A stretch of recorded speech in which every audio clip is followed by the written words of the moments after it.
രോഗം ഉണ്ടാക്കാനായിട്ടും ഒരു സിസ്റ്റം നമ്മുടെ ഇവിടെ നിലനിൽക്കുമ്പം നമ്മളതിനെ മറികടക്കുക എന്ന് പറയുന്നത് ഏറ്റവും അത്യന്താപേക്ഷിതമായ ഒരു ഘടകമാണ്. പണ്ട് കാലത്ത് ഇത്രയും അസുഖങ്ങളില്ലായിരുന്നു. എന്നാൽ ഇന്ന് അസുഖങ്ങളുടെ നടുവിലാണ് നമ്മൾ ജീവിക്കുന്നത്. പക്ഷേ എന്തെങ്കിലും നമ്മൾ ശ്രദ്ധിച്ചിട്ടുണ്ടെങ്കിൽ നമുക്കൊരു കാര്യം മനസ്സിലാവും.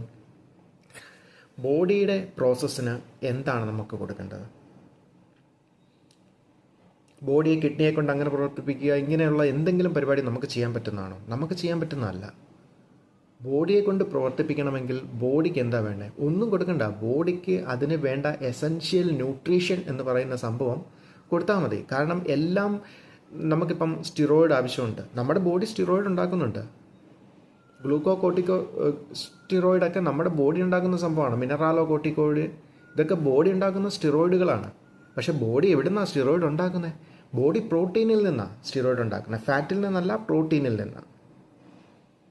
അപ്പം നമ്മുടെ ഫുഡിൽ പ്രോട്ടീൻ കൃത്യമായിട്ട് കൊടുക്കുന്നുണ്ടെങ്കിൽ, കൃത്യമായ അളവിൽ ചെല്ലുന്നുണ്ടെങ്കിൽ ബോഡി ആ മെക്കാനിസം ഉണ്ടാക്കിക്കോളും.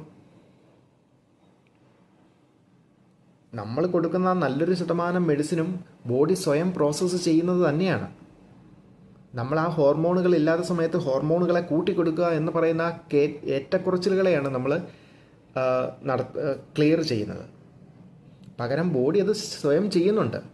പക്ഷെ ആ സ്വയം ചെയ്യാനുള്ള ബോഡിയുടെ ശേഷി കുറയാൻ കാരണം ഡെഫിഷ്യൻസികൾ കാരണമാണ്. അതായത് ബോഡിക്ക് കിട്ടേണ്ട ന്യൂട്രീഷനുകൾ കൃത്യമായിട്ട് എത്താത്തതാണ്. അതായത് ചുരുക്കി പറഞ്ഞാൽ എല്ലാ പ്രശ്നങ്ങളുടെയും, ഈ ക്യാൻസർ പോലും ഫണ്ടമെൻ്റലായിട്ട് പറഞ്ഞാൽ അതിൻ്റെ പോലും അടിസ്ഥാന തത്വം എന്ന് പറഞ്ഞാൽ ബോഡിക്ക് വേണ്ട ഇമ്മ്യൂണിറ്റി കിട്ടത്തക്ക രീതിയിലുള്ള പ്രോസസ്സ് നടക്കുന്നില്ല. ഡെഫിഷ്യൻസികളുണ്ട്.